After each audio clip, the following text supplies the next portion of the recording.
Get your house in order.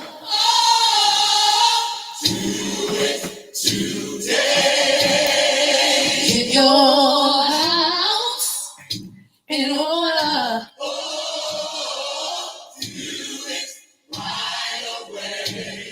For Jesus is coming. No man knows where I went. Get your house in order. For he's coming back again. You know there's earthquakes, hurricanes, famine, and disease. Can't you see my Lord's talking to you? You better take heed. Get your house in order. Do it today. Get your house in order.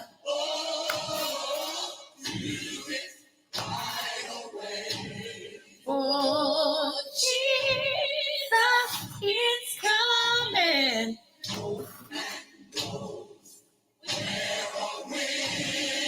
Get your house in order. One more thing. You know there's so many homeless people in this world today.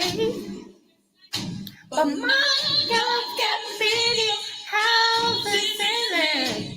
If you give him your life today, get your house in order.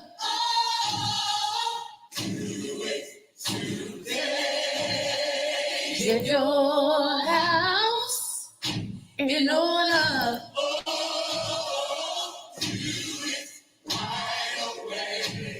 For Jesus is coming.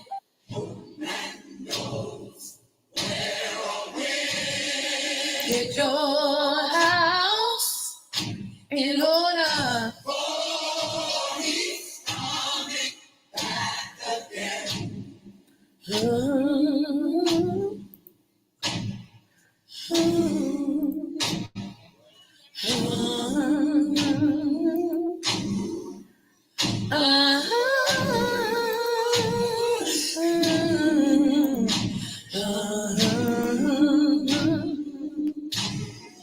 Get your house in order.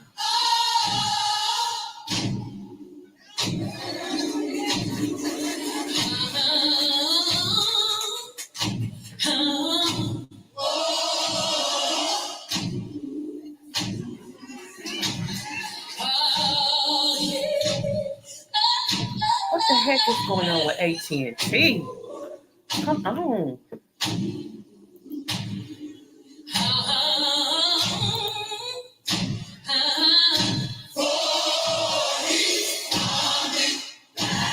Get your house. Oh, he's coming. Oh, he's coming. He's coming. Oh, he's coming. He's coming back again. Oh, he's coming back again.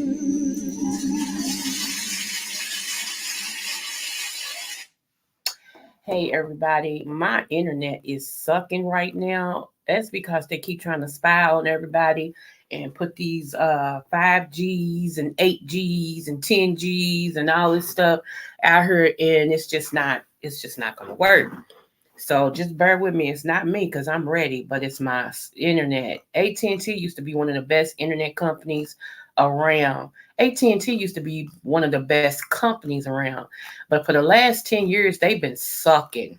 And I'm really mean that they actually have been sucking.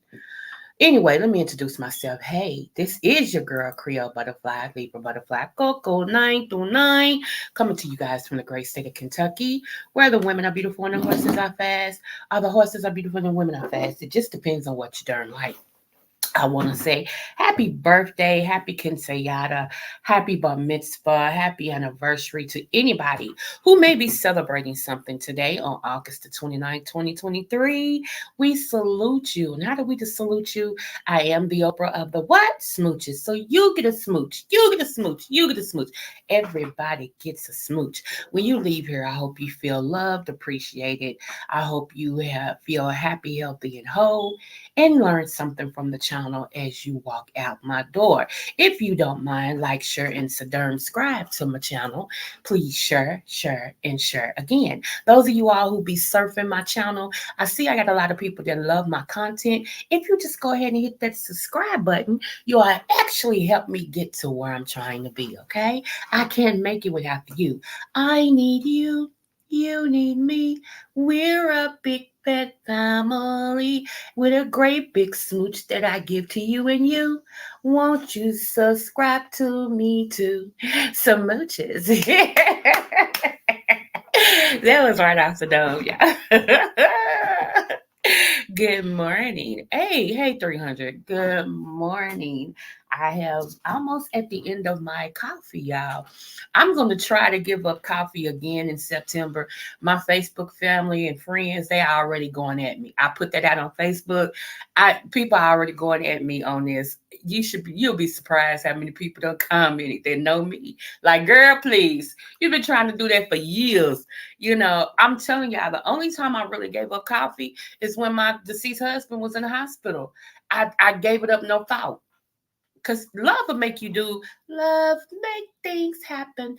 I'm telling you, the Bible states that when you love something, I'm telling you, you give your best for it.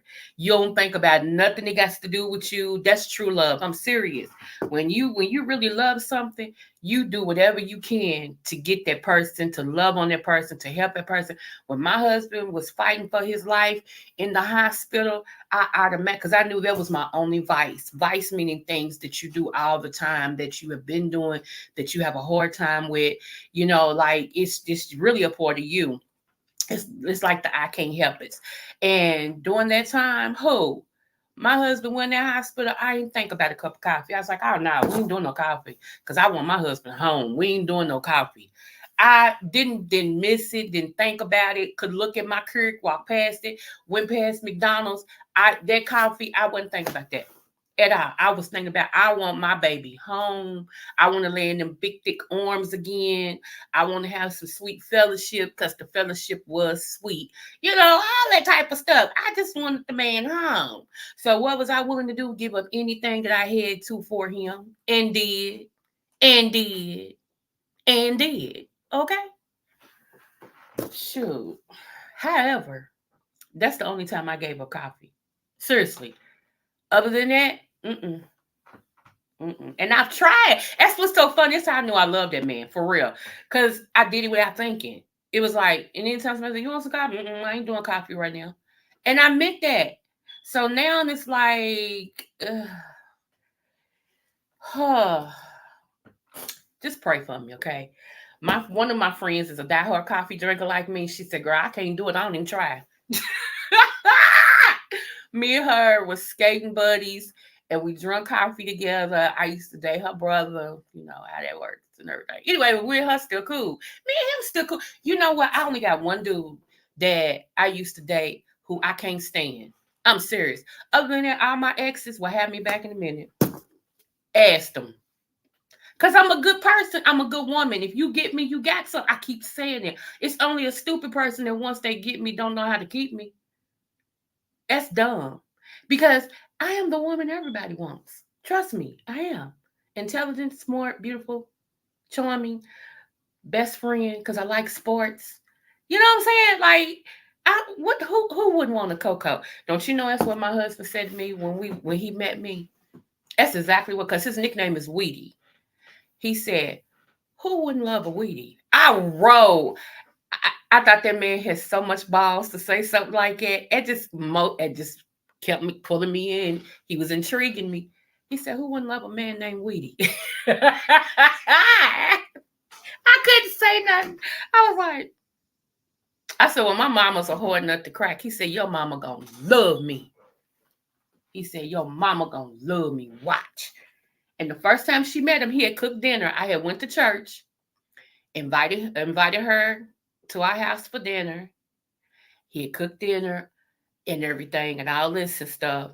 And she met him. She's like, first she was being kind of herself. I can't say she was being nobody but herself.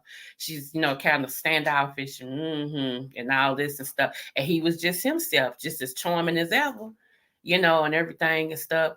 And so, when she got ready to go, she looked at him. She said, I guess you'll do.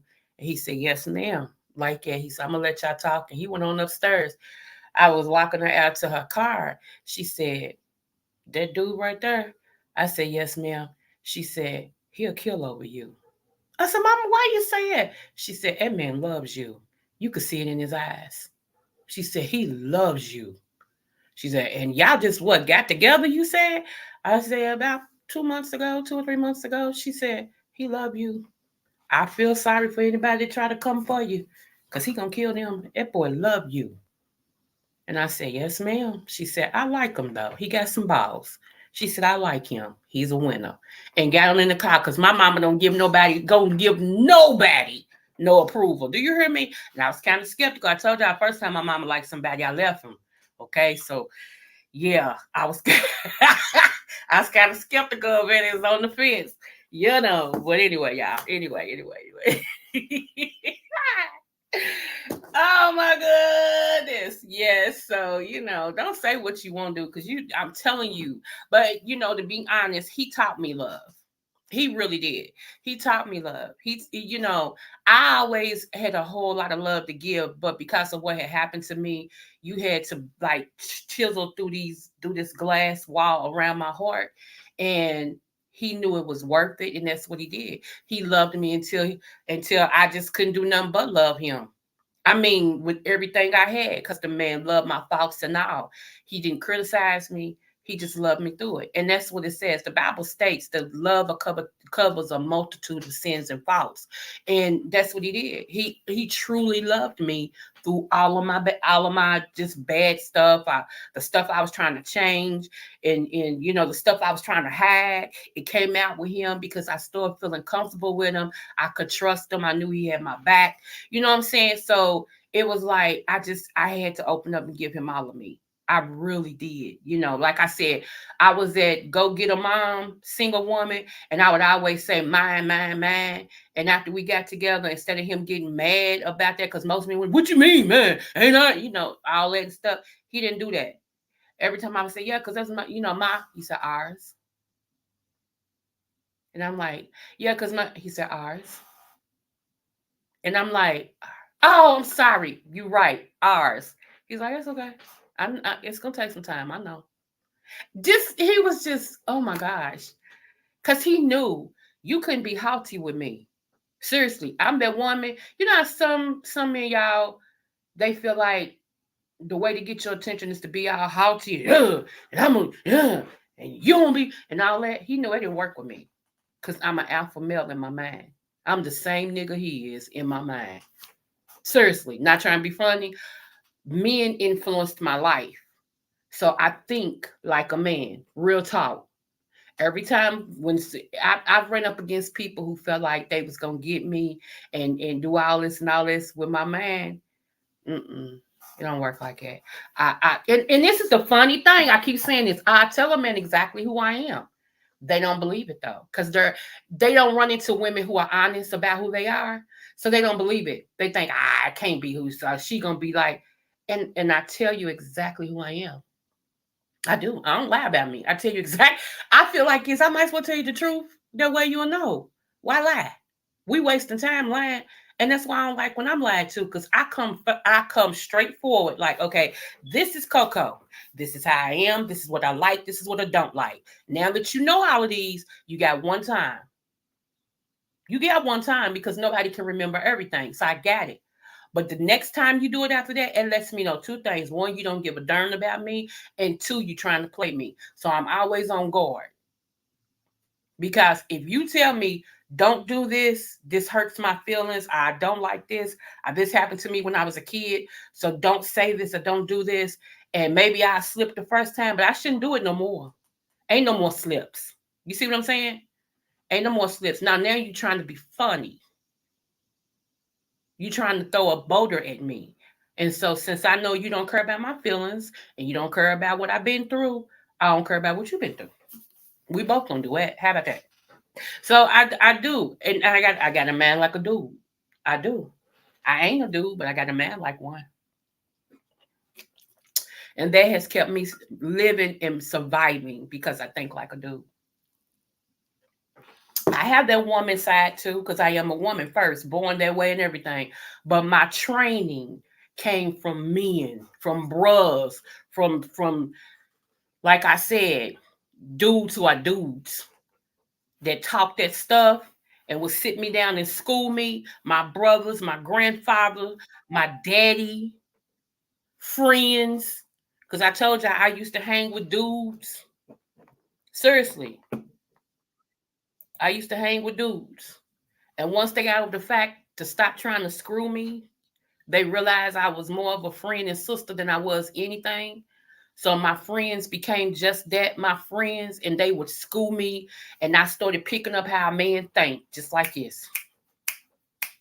It's certain trigger words I ain't gonna say because then it'll give a man, it'll give a man a hand up. I stand up on the female, so I ain't gonna tell you what the trigger words is.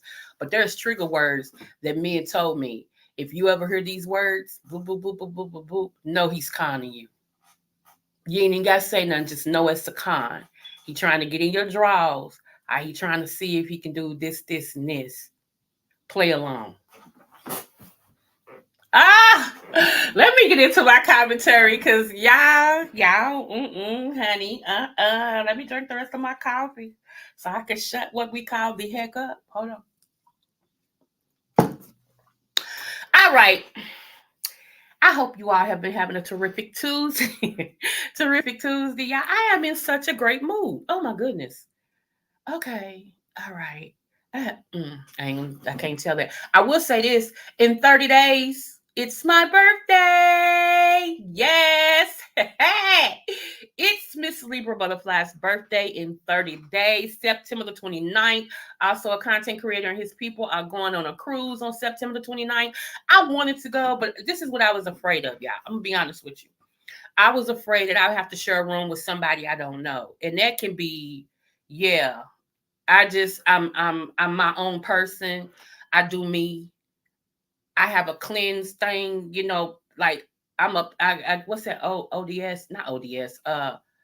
What is that when you're obsessed with something? Are you anyway, y'all? I'm one of them, like I get freaked out on dust and stuff easily. You know, I have to like make sure stuff is clear. I'm just weird. Like for real. My mind, like I can like, okay, I love blowing bubbles.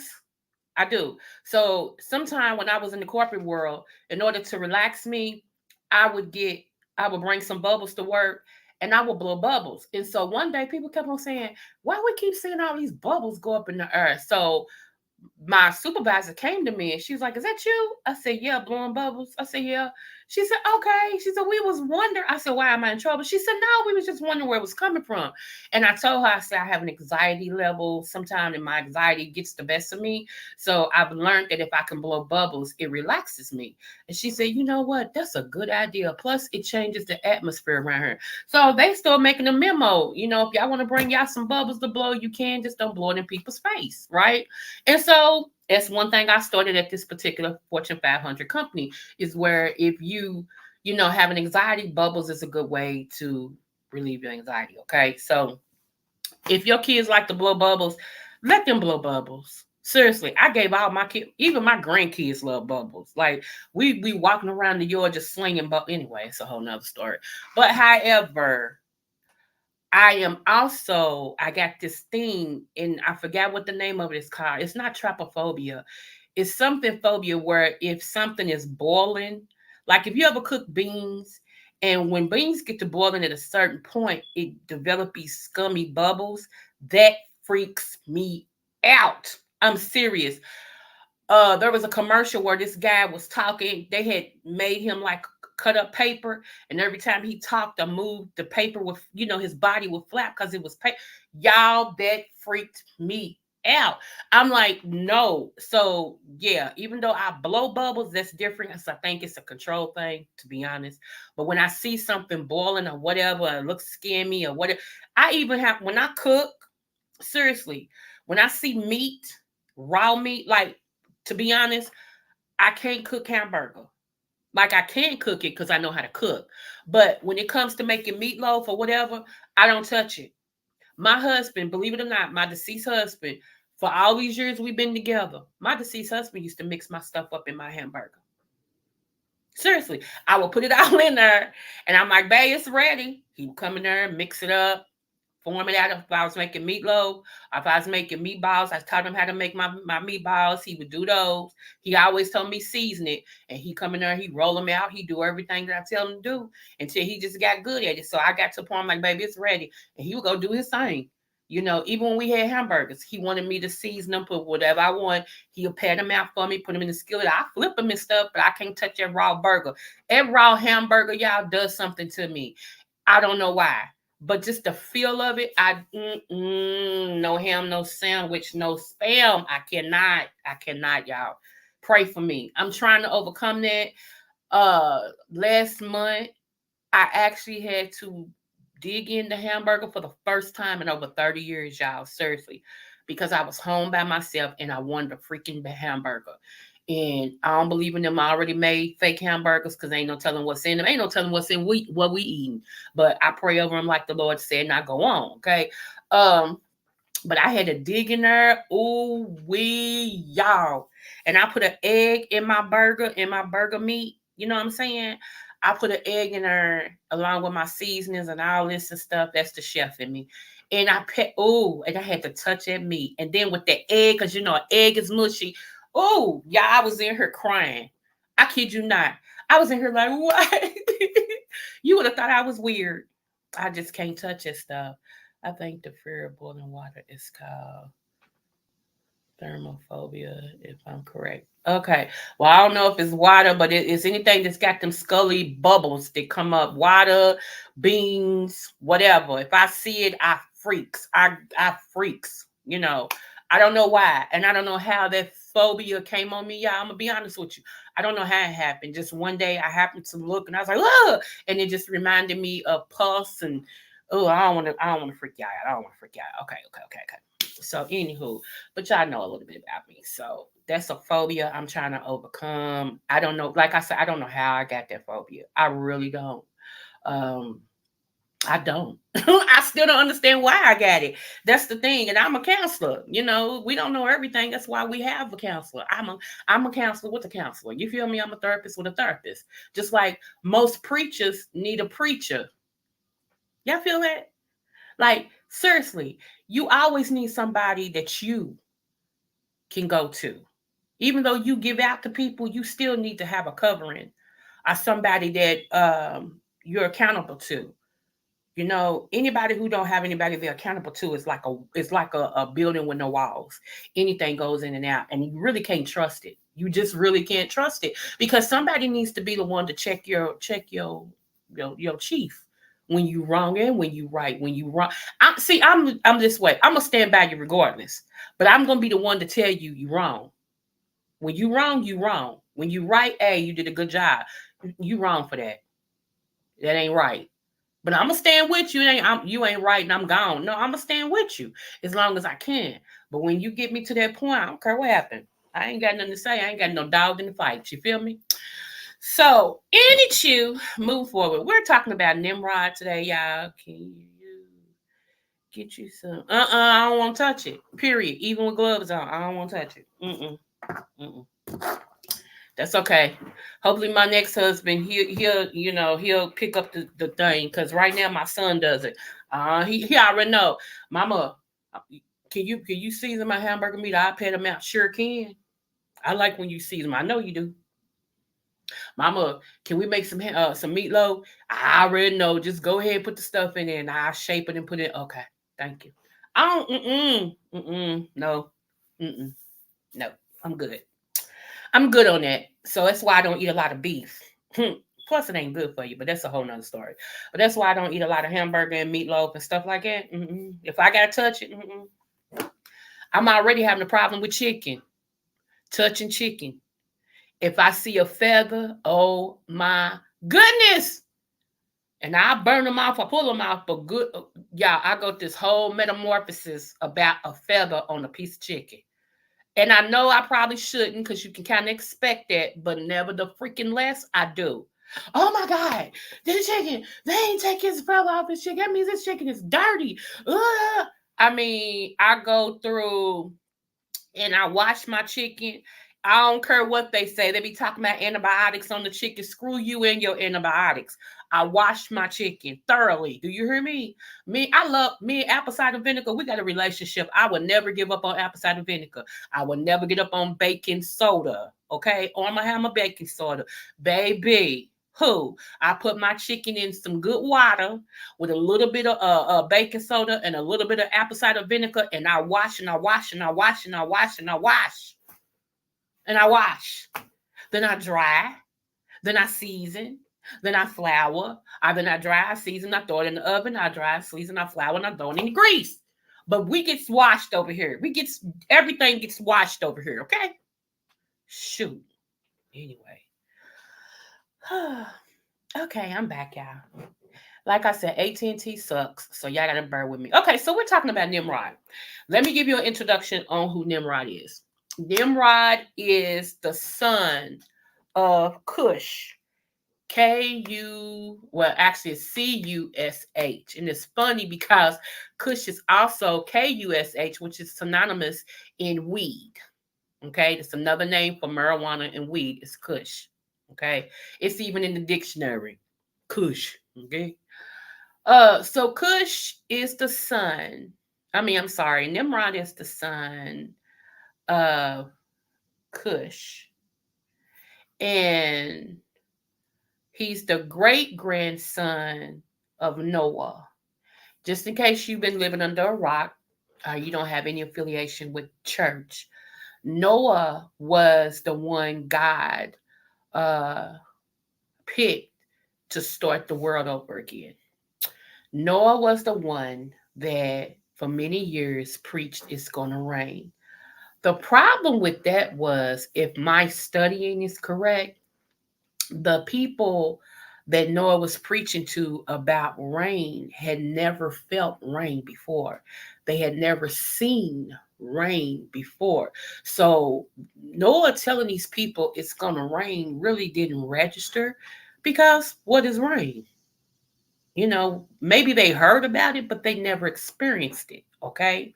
And like I said, this is under my studying. Okay.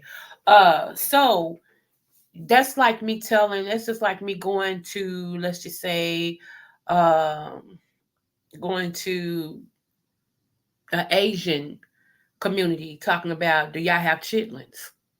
You know what I'm saying? Not trying to be funny, but chitlins is synonymous with black people. So let's just say I go to an all Asian place. I'm like, y'all got some chitlins?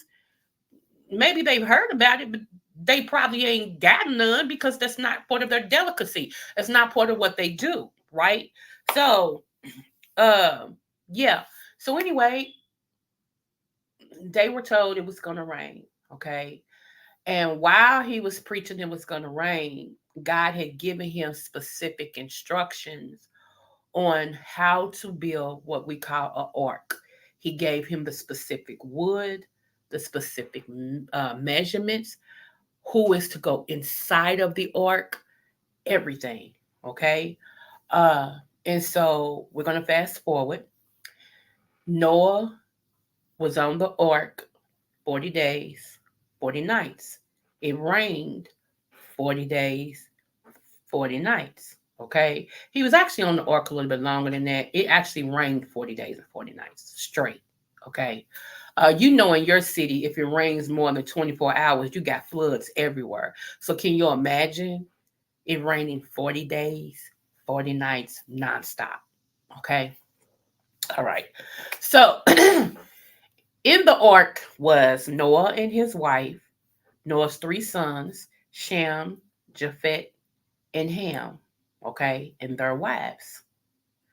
And they all was in the ark and settled in a new place once the water receded and the boat docked. The ark docked. Okay. They were able to come out on dry land somewhere. All right. So that's the lineage of Nimrod. Okay. Nimrod was also known as his name. Nimrod in some parts mean rebel or the rebel. Okay. And what happened was Nimrod decided to pay God back for what he did with his ancestors. Okay. The enemy was able to get into Nimrod to start having Nimrod work for him. Okay, the devil knew exactly what he was doing. Now think about it. This is a new civilization, new world. All the corruption was dead because God flooded the earth. So when Noah went to sail and they docked, they started new civilization again. Okay, so meaning all the evil was dead. However, as time goes along, we begin to pick up different habits. I wonder why things are the way that they are. Okay. So that's what happened with Nimrod. Nimrod was such a fighter and everything. He became king of Shinar, Shinear, I believe that's how you spell it, Shinar. He became the king of that. Okay. But his ultimate goal was always to pay God back for what he did with his ancestors. He had this thing against God. Instead of using his fighting talent that he had to fight against animals and things like that, no, he wanted to go against God. And let me show y'all this. Hold on. Hold on. Also, Nimrod was over the Ethiopians and the Sudans. Okay, that's who Nimrod. He was over the Ethiopians and the Sudans. Let me pull this picture up because I want y'all to see this picture. And why am I taking the time to go over this? Because you need to know. You should know. Okay, here we go. Every eye. If I learn this song, I'll be better. I promise you.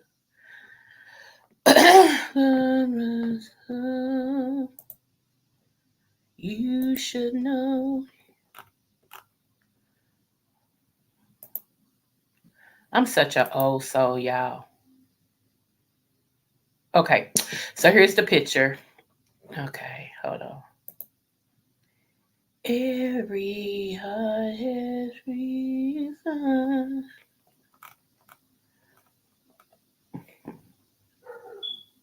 I'm waiting on this picture to pop up.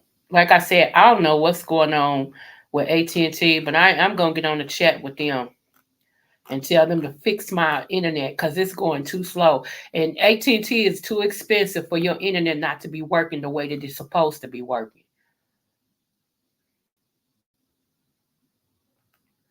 The devil is a funky lie. Okay.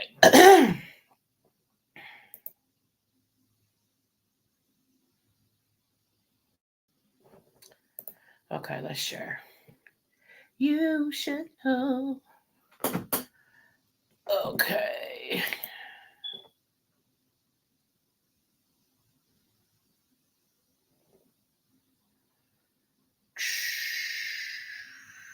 Sorry, it's not me. I promise you. Internet sucks. It still ain't popped up yet. I'm waiting on it to pop up so you all can see it.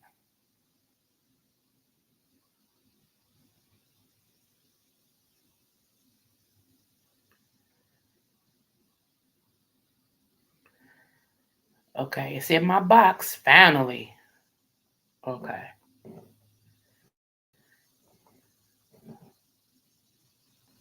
Let's see.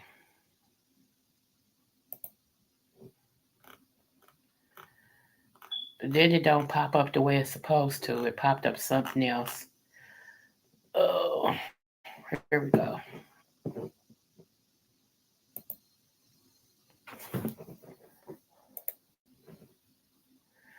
Okay, there we go. Okay, y'all see it now. That is the Tower of Babel. That's a real picture of the Tower of Babel. The Tower of Babel was a tower built by the king of Shinar. Okay, I put an E in there. It's no E in there. It's Shinar. Nimrod in 2249 BC, which is before Christ. Okay, Nimrod reigned as king of Mesopotamia and united humanity under one language, okay, and his rule. And he decided to build a city and a tower which could reach to heaven as he sought to prove that he was the most powerful being in existence. However, God, as an act of punishment against Nimrod, Humbrius decided to confound human speech and scatter them across the world. So he destroyed the tower and broke humanity's common language into 72 similar languages. This forced humanity to part ways and form different cultures. So that brings me to my second one. You all ever wonder why we have so many languages? That's why. At one time, all the human race spoke one language. One. And it was so powerful that we were on one accord and what he was trying to accomplish. Because to be honest, had Nimrod been left to himself, he would have been able to keep building. And God, in all his infinite wisdom, knew that. And he was like, we have to stop them or they'll make it up here. He knew that. And so they decided to trouble the people's language where they couldn't understand each other. You had to find your own kind in order to understand what you were saying or what somebody was saying because they didn't understand each other. And so what happened was when God troubled the language, he not only troubled the language, but he also tore the tower down. Okay? He tore the tower down. Okay? So let me show y'all something else. Hold on one moment.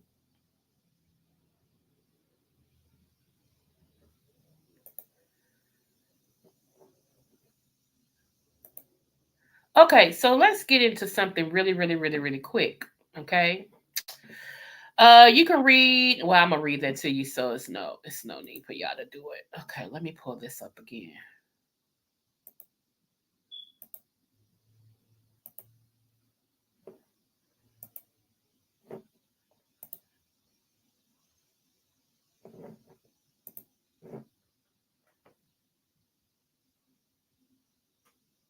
Okay, so y'all see the Tower of Babel. And if I'm not mistaken, that is actually still there. Okay. So, like when you go over there, you can actually see it. Look how far they get. And this is modern. I mean, this was not modern technology. They didn't have all the machines and equipment and computer and stuff that we did. Look at all of that. Look at that. Look how precise that is, y'all. Look how intelligent that was. Look. And that was back 22 something BC before Christ, man. 2289 before Christ. Think about that. Okay. Structure built in the land of Shinar, Babylonia, sometime after the deluge. The story of the construction, yeah, which is where I'm going to go to, okay?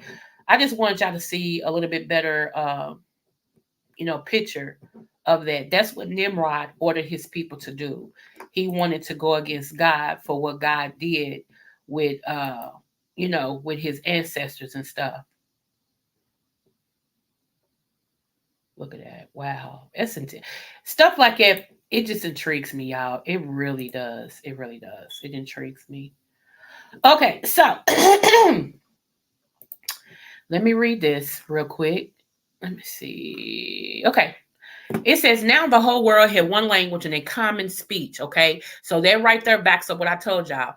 It's the whole world had one language. Think about that. We all spoke one language and a common speech. Okay. As people moved eastward, they found a plan I'm sorry. They found a plain in Shinar and settled there. They said to each other, "Come, let's make bricks and bake them thoroughly." They used bricks instead of stone and tar for mortar. Then they said, "Come, let us build ourselves a city with a tower that reaches to the heaven, so that we may make a name for ourselves. Otherwise, we will be scattered over the face of the whole earth." Number five. But the Lord came down to see. So that lets you know God sits high and he looks low. The Lord came down to see the city and the tower the people were building. The Lord said, "If as one people speaking the same language they have begun to do this, then nothing they plan to do will be impossible for them." Didn't I just say that? God felt like he knew, because God knows us. Okay, we still trying to figure out who we are, but God knows us and our abilities. That even God said, the Lord said, if as one people speaking the same language, they have begun to do this, then nothing they plan to do will be impossible for them. Now think about that. We can take that to today. If we all learn how to get on code, speak one language, do one thing, there's nothing that we will not be able to do. Okay? I mean, God already said it. All right. Come, let us go down and confuse their language so they will not understand each other. So the Lord scattered them from there over all the earth, and they stopped building the city. That is why it was called Babel, because there the Lord confused the language of the whole world. Huh? So it was God that changed the language. From there, the Lord scattered them over the face of the whole earth. Okay, so let's touch this. Let's touch on this for a minute. Now, y'all do know that in order for Nimrod to have been an Ethiopian, or what did it say? It says Ethiopian or Sudan. That means Moses. I'm not Moses. That Noah had to be what? See how history didn't cover all their tracks? They covered most of them. Oh, history covered most of it and want y'all to think that these people in the Bible, unless they were slaves, were white people or European or whatever. Can't be. Can't be. Now I'm going to go back to my hood. Can't be. If the simple fact that, now, here's the thing, okay? Nimrod was Ethiopian and Sudan. Nimrod's daddy was who? And then Cush's father was who? And then Ham's father was who? And who started the earth over again? Okay, I'll wait. I'll wait. I don't think you heard me. Let's try that one more time. Nimrod was Ethiopian and Sudan. His daddy was Cush. Cush's father was Ham. And Ham's daddy was Noah. And Noah and Ham, Japhet and Shem did what? Start the whole earth over again. I'm going to let that sit for a minute. So, I know what you're saying. Yeah, but we got these people over here and they speak this. They speak Italian. They speak Mexican. They speak uh uh Moroccan. They speak Mediterranean. They speak Asian. They speak, but did you not hear me read that God troubled their language? God, God made 72 distinctive languages.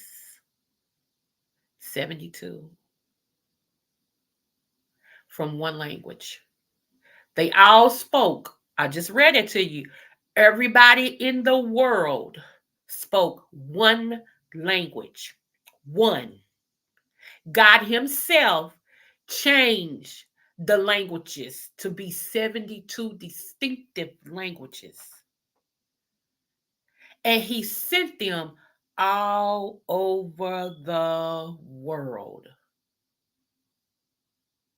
Think about that. So, you mean to tell me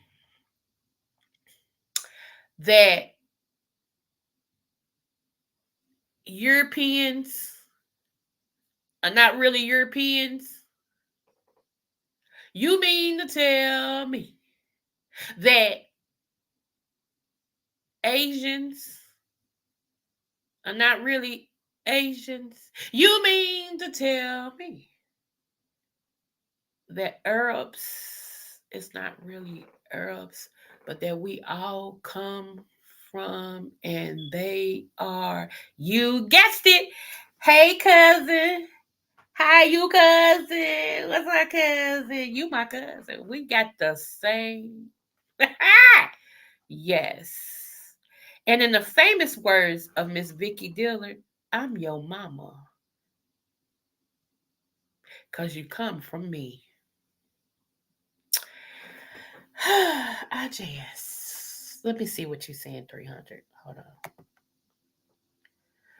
Okay, the same language. There was no language barrier between the nations. Everybody understood each other no matter where they were from in the world at that time. They all were in one place. That's the thing. Let me give you history. Let me help you. When Noah settled, when the ark settled and they came out on dry land, one of the things that they actually got whooped for was because they were supposed to travel across the world and start civilization.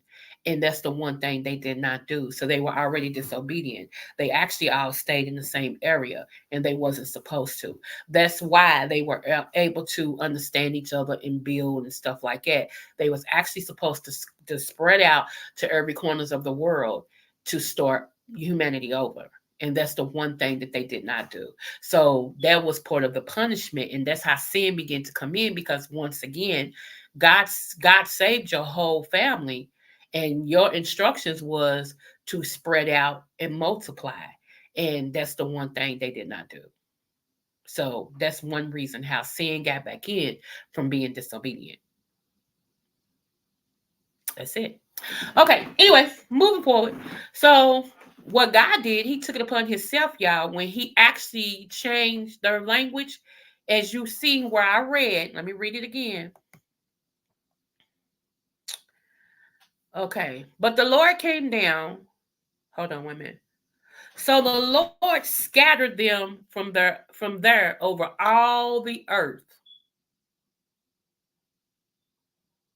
He pushed them through all the earth, okay? He scattered them from where they were to make them go across the whole earth, all right? And they stopped building the city. That is why it's called Babel, because there the Lord confused the languages of the whole world. There, not everywhere else, there, where they were, God made distinctive languages right there, and they traveled across the earth, starting new cities and things like that, one with its own kind. Let me see. From there, the Lord scattered them over the face of the whole earth. See, I just said that. From there, because they wasn't over the earth, they were there, which was disobedience. But from there, he scattered them over the face of the earth. Okay?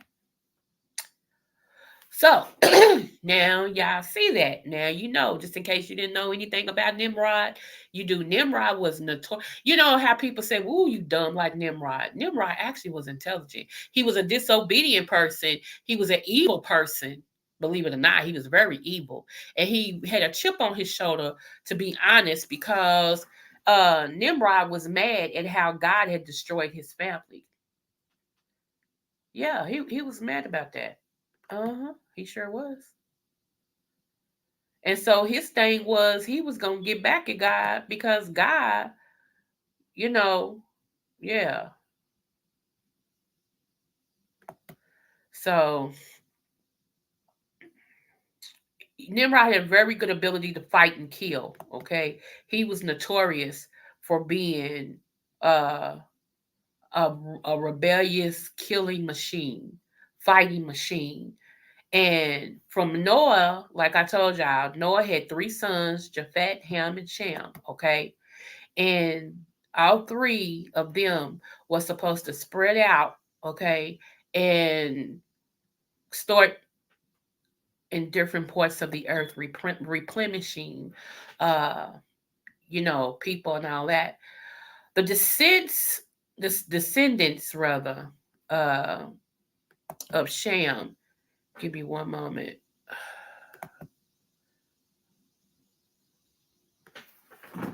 Okay, so here we go. Hold on. I'm trying to get my notes back up, y'all. I told y'all AT&T sucks. Okay, so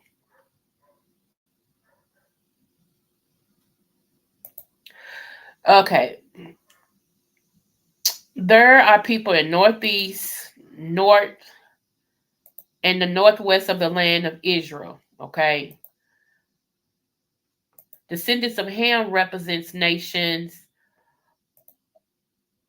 that are in itself, while the descendants of Shem are mainly situated in east of the land of Israel. So now they are all, spread out and everything.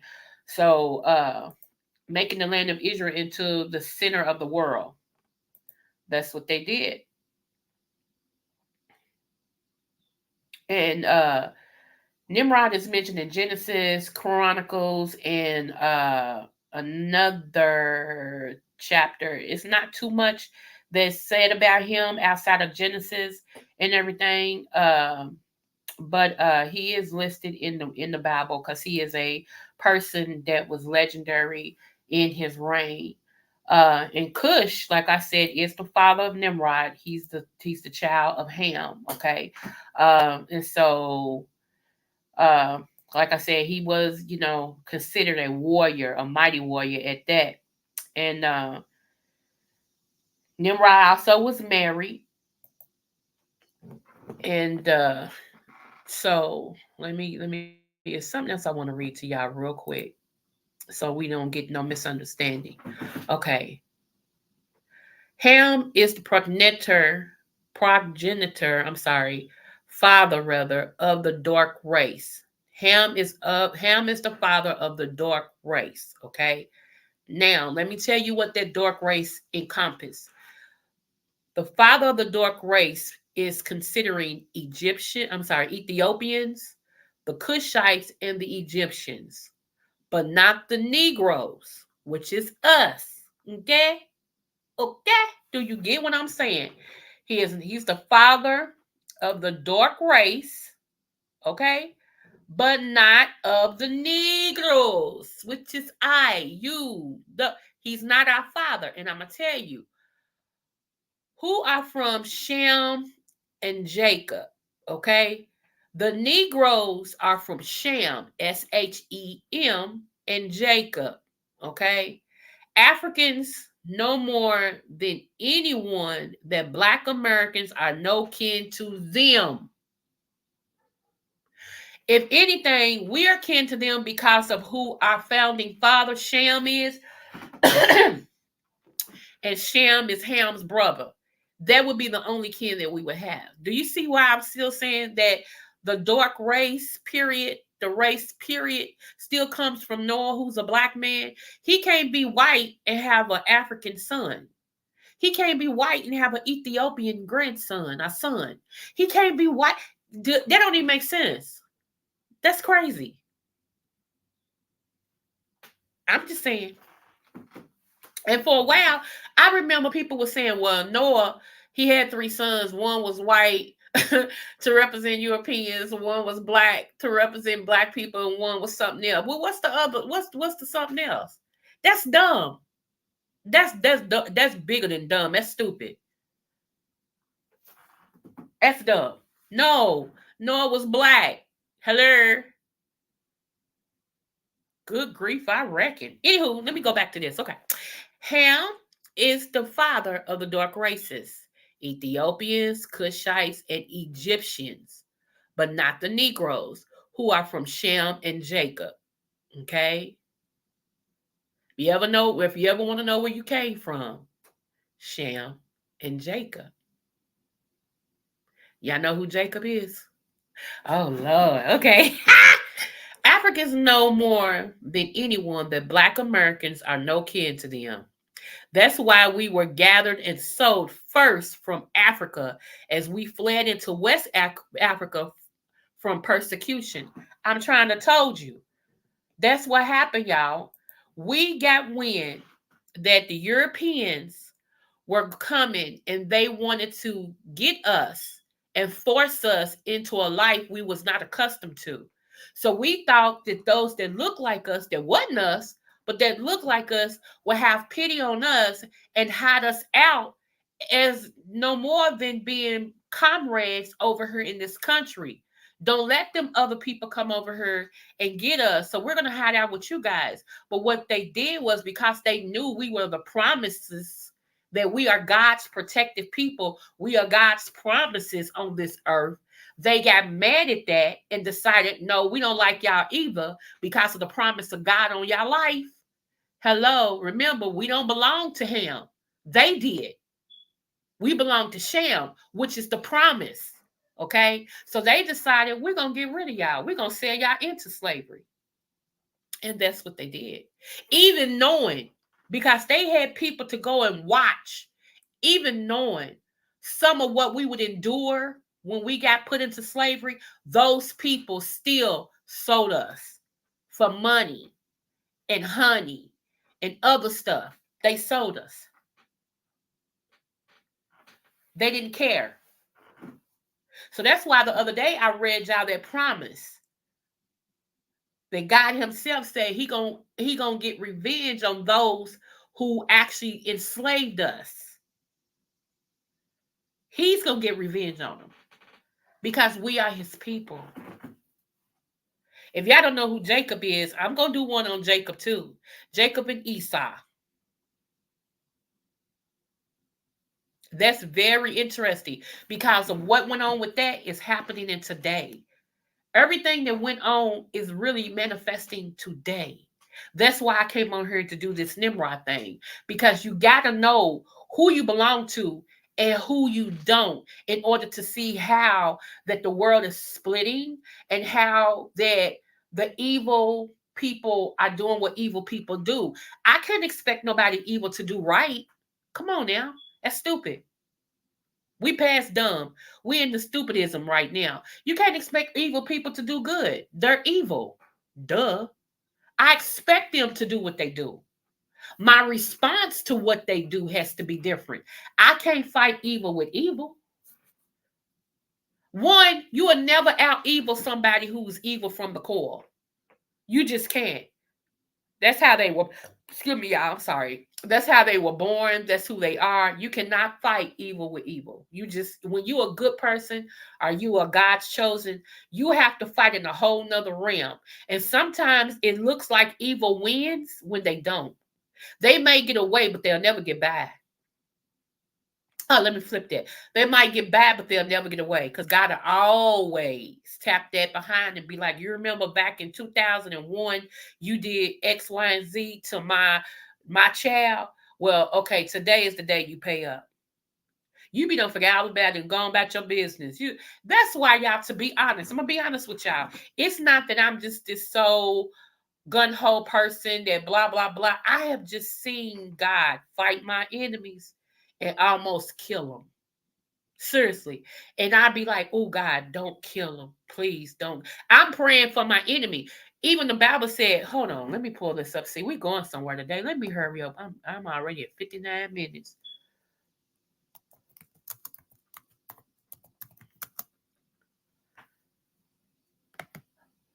Let me read this to y'all. This is where I'm at with it. I'd rather be called a holy roller than fake any day. So y'all can call me what y'all want to call me. I trust God and I serve God. Okay? That's where I'm at with it. I have really begun to just let God fight my battles in every way, and He ain't failed me yet. I'm serious, and I keep telling people, and I'm so glad Q Doll came to his sense. Like I told her about, until you make it right with me, you gonna keep suffering, and that's the truth. People don't believe it, but that's the truth. God gonna give you a glimpse of goodness, and then you'll suffer. Have y'all ever noticed that He'll give you like a little bit, and you be like, ah, and then the next thing you know, that little bit gone, and now you worse off. Everything's falling apart. I mean, all that's because you have not made it right with somebody.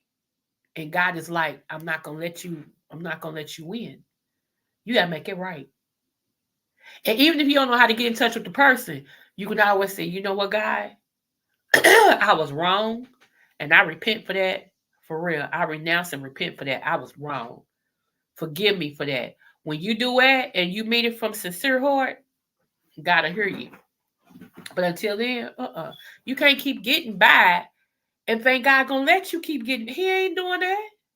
But some people, you gonna have to make it right. You gonna have to literally talk and say, you know what, I was wrong. I'm sorry, so that that person can go to God and be like, okay, God, can you please, you know, you the ultimate one, you the one, but just for me, God, can you please bless them? Seriously. And what I do, I tell the Lord, bless my enemies. I say, okay, God, you know how to get them better than I do. Bless them. I sure do. And trust me, I have two friends. Two. Two. Okay, two. Everybody else is acquaintances. I have two friends. Two. That's it. I know I had applications out there for a while for people who wanted to become my friend, and application was denied because they didn't stand the test of time. Mm-mm. You can't be my friend.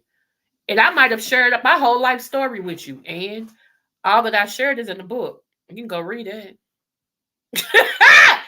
I keep telling y'all, ain't nothing dumb about me at all. Nothing.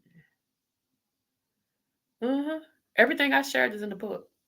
Everything. So meaning that, do you really know something about me that if it got out, people would be like, ah, because I tell my own stuff. I done told y'all how there was times that I was gonna walk away from my deceased husband because I felt like he wasn't giving me the attention to stuff that I needed because he was working 7 days a week, 12 hours a day for a while. And even he himself realized, I'm not gonna let y'all tear up my marriage. This ain't gonna destroy my marriage because I need to spend time with my wife. I told y'all that. Mm-hmm. Sure did. Yep. Yep. Yep. Yep.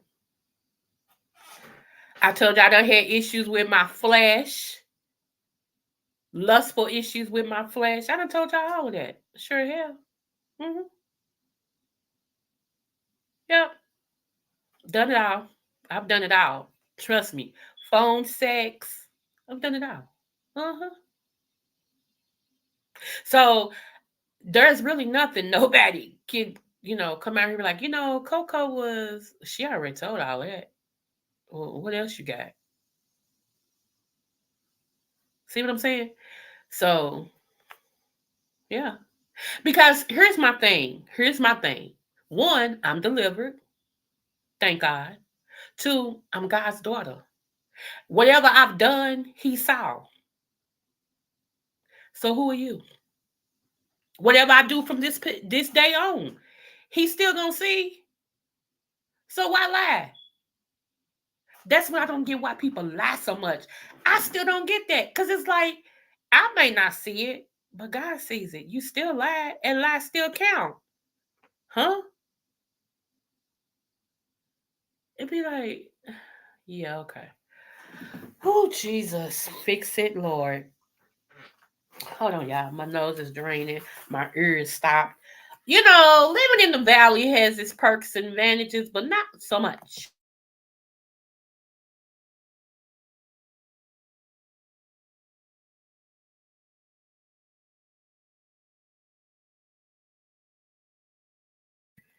Okay, y'all. Whew, it's draining. One, because it seems like my sciatica is trying to act up, and I already told y'all that elderberry.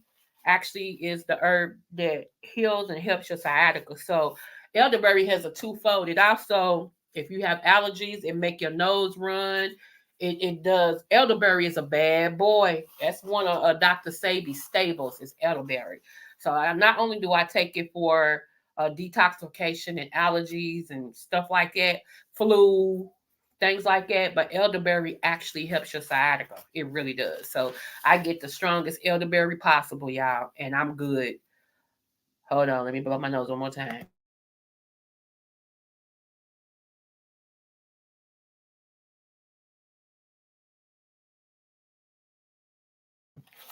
Okay, so uh whew, so yeah, I always tell y'all to get elderberry with this upcoming season and everything that's going on. You really need to get you some stock elderberry. Let me take a pause in the calls and show y'all which elderberry I have, just in case y'all want to get it.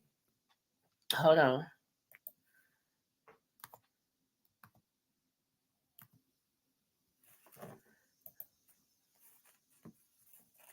I don't know her. Okay, this is the one I had it first. So let me show y'all, because this is the one I had it first, and then I'll show you the one I have now. Let's see. Here we go.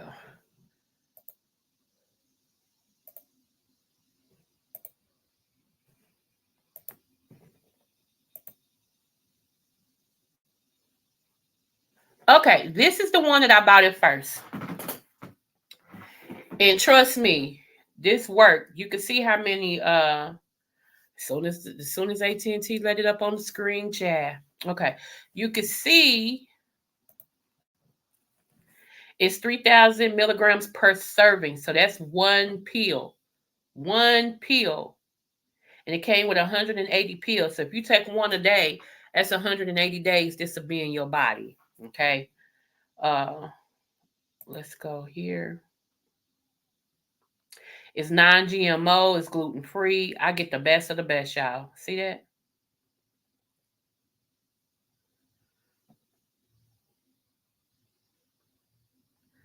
It's a traditional herb, therapeutic grade, quick release pills. Okay. Look at all that. Gluten and wheat free, which is what you need, soy free, which you need, milk and lactose free, yes. No artificial flavors, colors, or preservatives. It's straight elder and some berry. Okay? Straight elder and some berry.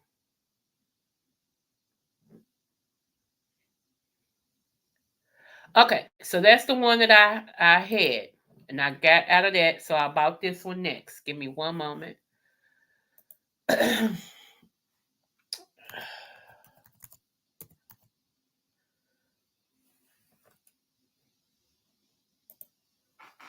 You can get elderberry in tea too, y'all, just in case you don't want the pills. You can get it in tea. Let's see. Here we go. Is mine? Hold on. Okay, I got this one. Okay.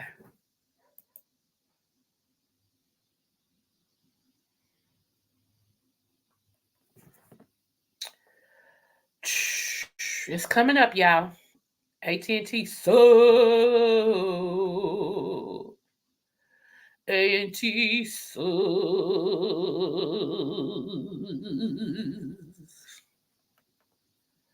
Okay, so let me get back over here.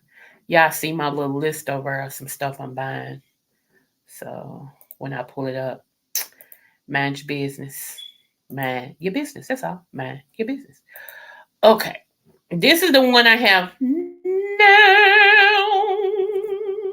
Make sure y'all can see it. And shout out to my new subby smooches. Okay.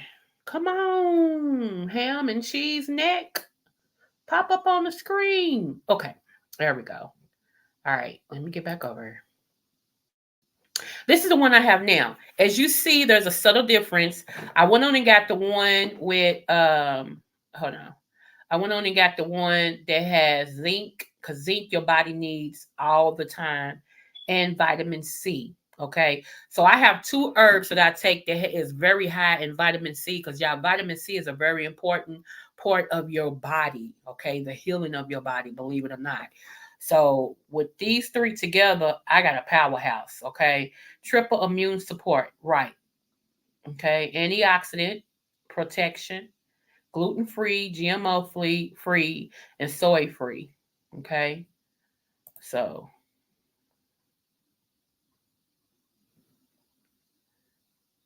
let's see.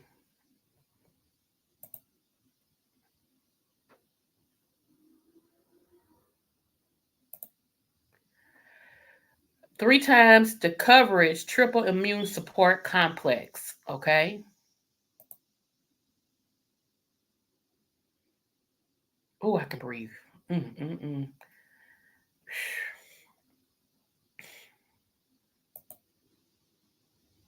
Y'all, let me tell you something about mucus. Mucus, inflammation, whatever. It's going to come out of your body one way or the other. It can come out your eyes. It can come out your nose. It can come out your butt. It can come out your kulala. It can come out your peen. It's gonna come out. It can come out your mouth. It's gonna come out one way or the other. Okay, because when you get to detoxification, whichever way it can come out, that's the way it's gonna come out. Okay, just to let y'all know that. And this is what the pills look like, y'all. Right here. This one I love the most because this is the one, like I said, the first one I got was great. I'm not knocking that. But if you want a little extra protection, I would get this one because it's got zinc and vitamin C along with elderberry. So you are actually protecting, detoxing, healing, all with just one pill. They do have the ones that actually come in because this is a 60 count and this is the count that I got. That's why I'm going to order some more. But if you take one of these every day, okay, so 60 days. So as it get close to you almost running out, it may take like 2 or 3 days for it to ship. So when it gets close to you almost running out, I would order again. I would order 180 if you can afford it. It's like $11. I will order that to keep, to keep strong. So yeah, elderberry is, it just is. So when you hear me over here and I'm like, hold on, let me get all this out. Elderberry don't play. It builds your immune system and it fights radicals in your body. It also is an antioxidant. It's an anti-inflammatory. It does it all, y'all. So elderberry, I always tell y'all, is a powerhouse. It's something you need to keep in your apothecary, as well as vitamin C, as well as vitamin D3, as well as black seed oil. Okay, I'm giving y'all this right now. Black seed oil, and then an extra one I told you all about yesterday was NAC. NAC, yeah.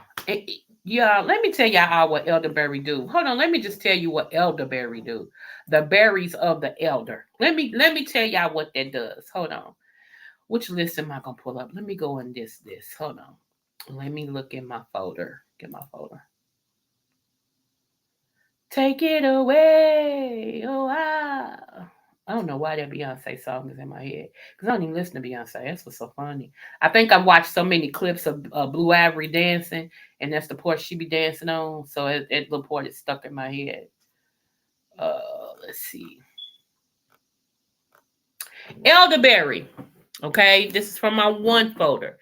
Elderberry herb for all coughs, flus, or colds. Most tasty and beautiful tea on the earth. Elderberry, I beg to differ with that because I like hibiscus tea. Hibiscus tea is, oh, it's so good. Anywho, elderberry is used for the flu, which is influenza. Now, it's also used for H1N1. Anybody remember what that is? Swine flu. So I'm telling you, I'm giving y'all a powerhouse right now. Okay. Matter of fact, let me just copy my notes. Hold on. You can go back and reference this if you want. I know 300. I can hear you over here now. You giving it away again, Doc. I can hear you. I promise you, I can hear you. But remember, I've done this before, so it ain't like it's nothing new. I've done this before. So, yeah.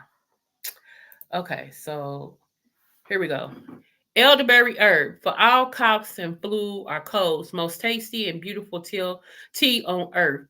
Elderberry is used for the flu, influenza, H1N1, swine flu, HIV and AIDS. Hello, y'all know anybody with HIV and AIDS? I keep telling y'all, okay? And boosting the immune system. Okay, so let's go to the next one. Okay. It also used for sinus pain, back and leg pain, which is sciatica, nerve pain, neuralgia, and chronic fatigue syndrome. So if you have chronic fatigue syndrome, get you some elderberry, okay? Some people use elderberry for hay fever, allergic rhinitis. I'm sorry, rhinitis means inflammation, okay, of your nose and stuff. Answer as a laxative. Hold on, let me go down. As a laxative for constipation, to increase urine flow, and to cause sweating. I'm telling you guys, if you don't sweat, there is something wrong, okay? Your lymphatic system needs to be clean.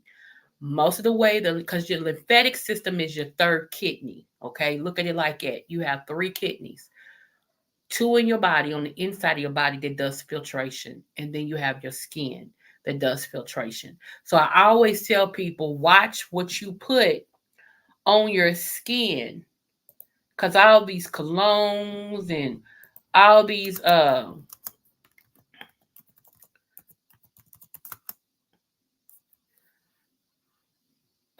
these colognes and all these lotions and stuff. Yeah. Okay. Yeah, my ear is popping.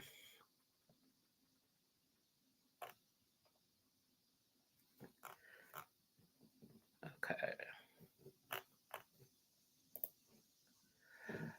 Okay. Oh, okay, did update. Good. All right. So, anywho, all right, y'all. But yeah, I wanted to share that with you all and to let you know where you come from and that you did not come from Nimrod. If you are a Negro and not a not an Egyptian, not hold on, let me get my notes again because I'm drawing a blank. Hold on, not an Egyptian, not a Cushite, and not an Ethiopian. Okay, those three are descendants from Ham. Okay, those three, not the Negroes. We're descendants from Shem, and we're descendants from Jacob, which is why we have suffered so much. I am going to do another biblical history and Bible thing to talk about Shem, his descendants, what we have to look forward to. And then I'm going to do one on Jacob and Esau and how their bond and how their relationship is affecting us really now and what's to come. Okay, so when people tell you, the Bible, white people wrote the Bible, they may have changed some stuff. They didn't write it. They may have changed some stuff. You know, I'll give you that. They may have changed some stuff. But here's the thing. Did y'all know that King James was black?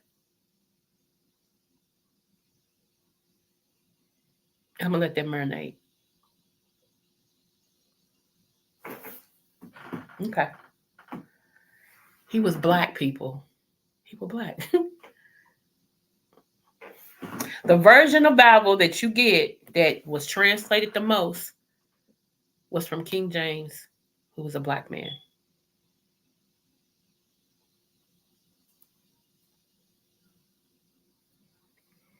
I have another. I'm gonna ask this question again. I might put a poll out here on this. Hopefully, you all take the poll.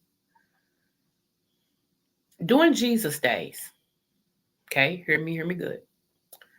During Jesus' days, do y'all remember that the priest, I think it was the Pharisees, if I'm not mistaken, they took Jesus to Pilate,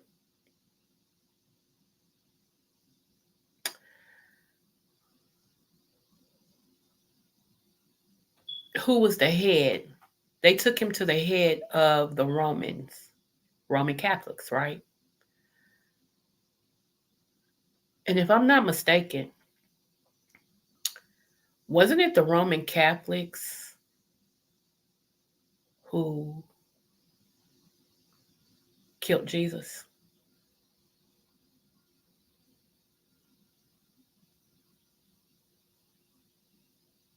Think about it.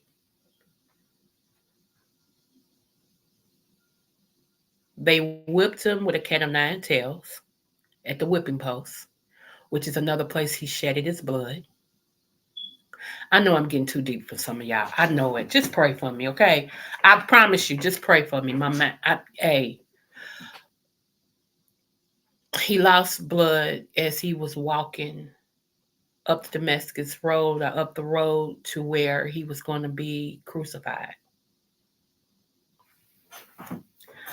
But if I'm not mistaken, the people who announced punishment on Jesus and gave the order on what to do when Jesus was there was the Roman Catholics, right? Even the Roman soldiers pierced him in his side. They mocked him.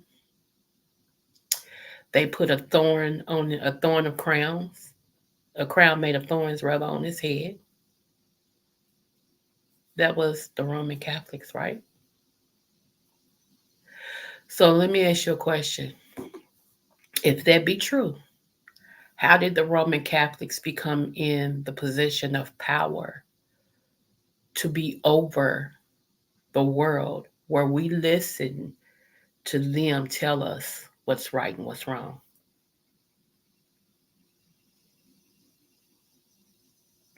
How did the Roman Catholics become the religion that covers our religions?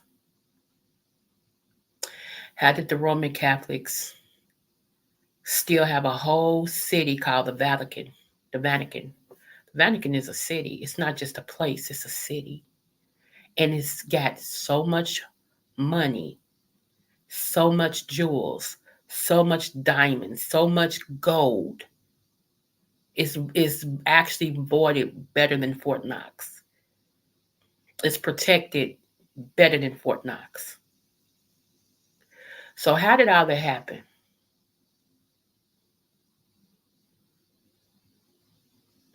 Okay. I just wanted to get you thinking. That's it. I just wanted to get you thinking. Just think about that. Think about that. How did that happen? How did we go from not listening to them because they crucified our Lord and Savior Jesus to they are the ones that have the authority? When you figured it out, things will start opening up to you. When you figured it out. When you ask yourself those hard questions and you figured it out. I'm just saying. I'm just asking a question. Just talk about what I'm talking about. I don't know nobody. Tell me what I'm talking about. And last but not least, this is a question my father, God rest his soul. This is a question he asked all his students and anybody who he came in contact with that had any sort of thinking ability. In the famous words of my dad, how would you get a chicken out of a bottle without harming the chicken out of the bottle? Remember, no matter what the test, always do your best. And I love you, and ain't nothing you can do about it. Smooches.